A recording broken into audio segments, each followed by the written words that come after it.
आज की ये खबर देखने के बाद मैं बिल्कुल निशब्द हूं। मतलब इस कदर निशब्द हूं कि समझ नहीं आ रहा है कि आखिर हमने ये क्या समाज बना लिया है। यूपी के हाथरस में एक बच्ची के साथ इस तरह से गैंगरेप, उसके बाद उसकी जीभ काट दी गई, उसके बाद उसकी रीढ़ की हड्डी तोड़ दी गई। 14 सितंबर को उसके साथ एक घटना होती है और 29 सितंबर को सबको पता चल रहा है। जानते हैं क्यों? क्योंकि 15 दिन से इस खबर को दबाने की सिर्फ यूपी की सरकार ने कोशिश नहीं की, पूरा मीडिया आपको पता है क्या दिखाता रहा। क्योंकि इस बीच में उस दलित बच्ची, 18 साल की उसकी उम्र थी, उसके साथ जो निर्भया जैसी वारदात हुई, उससे ज्यादा जरूरी हमारी दिल्ली की मीडिया के लिए, दीपिका गोवा में थी तो उसको चेज करना ज्यादा जरूरी था। रकुलप्रीत, सारा अली खान, उसको एयरपोर्ट पर हाउंड करना ज्यादा जरूरी था। पायल घोष ने क्योंकि अनुराग कश्यप के ऊपर आरोप लगा दिया था तो पायल घोष का इंटरव्यू करना बहुत जरूरी था, उस खबर को दिखाना बहुत जरूरी था। पूरा बॉलीवुड जो है ड्रग्स लेता है, नहीं लेता है, क्या करता है, वो सब आपके सामने दिखाना जरूरी था। लेकिन इस बच्ची की आवाज आपके सामने दिखाना कतई जरूरी नहीं था, ना हमारी इस दिल्ली की मीडिया के लिए, ना सरकार के लिए। और सरकार ने पूरी कोशिश की उसको दबाने की। मेरी दोस्त रोहिणी सिंह, वो लगातार ट्विटर पे लिखती रही। सोशल एक्टिविस्ट हैं योगिता भयाना, वो लगातार ट्विटर पे लिखती रही। रोहिणी सिंह ने जब इस वारदात को लिखा तब यूपी सरकार में जो इंफॉर्मेशन सेक्रेटरी हैं शिशिर सिंह, वो उनको ये लिखकर धमकी देते हैं कि जो भी लोग फेक न्यूज फैला रहे हैं उनके खिलाफ कड़ी कार्रवाई की जा रही है, एफआईआर हो रही है। तो जो कुछ तो लोग बोलते नहीं है और जो बोलते हैं उनको धमकी देकर चुप कराने की कोशिश होती है।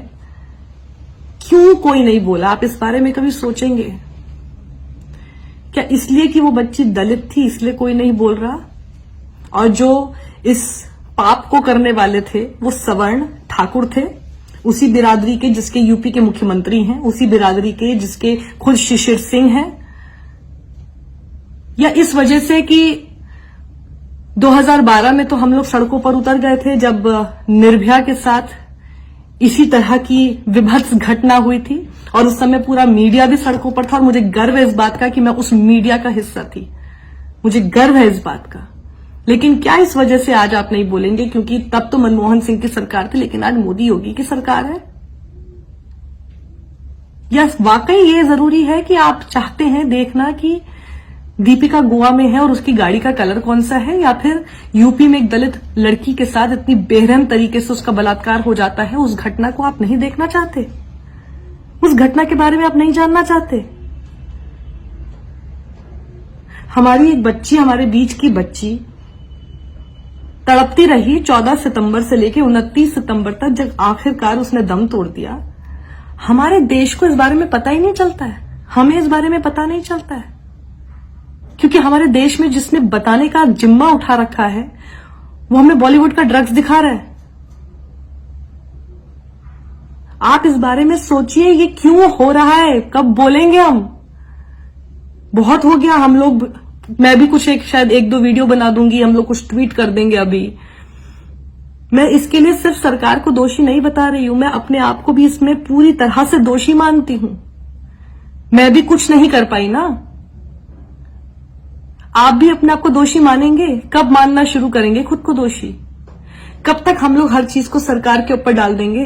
कब तक हम लोग हर चीज के लिए यही बोलते रहेंगे कि देखिए ये खबर नहीं दिखाई, उसके बाद हम लोग सब भूल जाएंगे, उसके बाद हमें कोई मतलब नहीं रहेगा, फिर आइए टीवी ऑन करते, आइए देखते दीपिका के साथ क्या हो रहा है।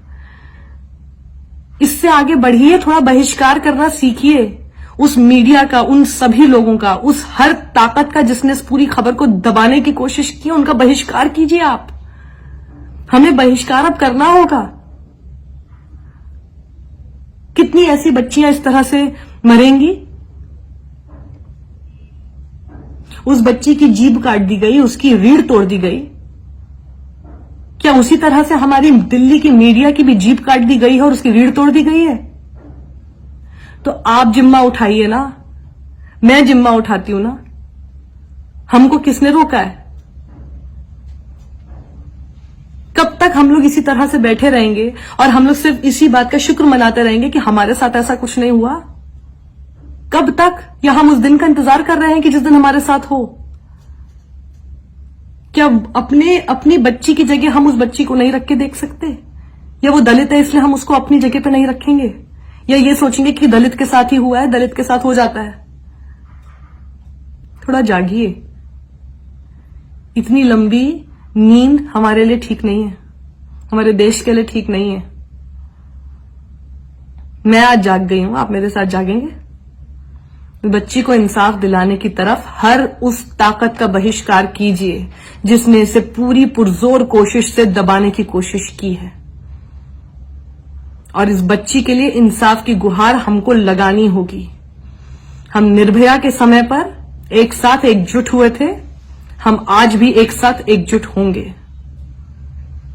दिखा देना है हमें, ऐसे नहीं हो सकता। बड़ी बड़ी बातें आप करते हैं, लेकिन अगर बच्ची की तरफ कोई आंख उठाकर भी देखता है और उसकी आवाज को आप और बुलंद करते हैं, उस आरोपी की आवाज को आप बुलंद करते हैं, लेकिन जब उसके साथ कुछ गलत हो जाता है तो उस खबर को दबाने की आप पूरी कोशिश करते हैं, तो अब ये नहीं चलेगा। मैं इससे आहत हूं, अंदर तक झकझोर दिया इस पूरी खबर ने। और सबसे ज्यादा इस बात ने झकझोरा है कि आज उस मीडिया का मैं हिस्सा हूं जो ऐसी खबर तक दिखाना जरूरी नहीं समझता है। क्या हो गया है, क्या हो गया हमारे समाज को? हम ही ने किया है ना। अब इस समाज से हमको ही निकालना होगा। दूसरों को दोष देने से पहले मैं अपनी तरफ से मैंने क्या नहीं किया, मैं उसको ठीक करना ज्यादा जरूरी समझती हूं। आत्ममंथन कीजिए, इंट्रोस्पेक्ट कीजिए। उस बच्ची की चीख पुकार हम सुन ही नहीं पाए। हम सुनते तो शायद हम लोग कुछ बोलते, लेकिन हम सब अपने अपने काम में व्यस्त हो गए। हम सब इस बात में व्यस्त हो गए कि देखते हैं टीवी पर क्या चल रहा है। जिसने नहीं भी देखा वो अपने काम में व्यस्त हो गया। और 15 दिन तक वो लड़की रीढ़ की हड्डी तुड़वाकर, अपनी जीभ कटवाकर, इसी ने उसकी जीभ काटी ना कि वो कुछ बोल ना सके। हमारी जीभ किसने काटी है? आपकी जीभ किसने काटी है? और कोई काट दे आपकी जीभ, उसका इंतजार कर रहे हैं क्या? थोड़ा साथ आइए, कुछ कीजिए। बहुत हो गया है। और अपनी बच्ची की जगह पर उस बच्ची को बस एक बार रखकर देख लीजिए। उसकी चीख की आवाज कैसी होगी ना, उसका अंदाजा आपको खुद हो जाएगा।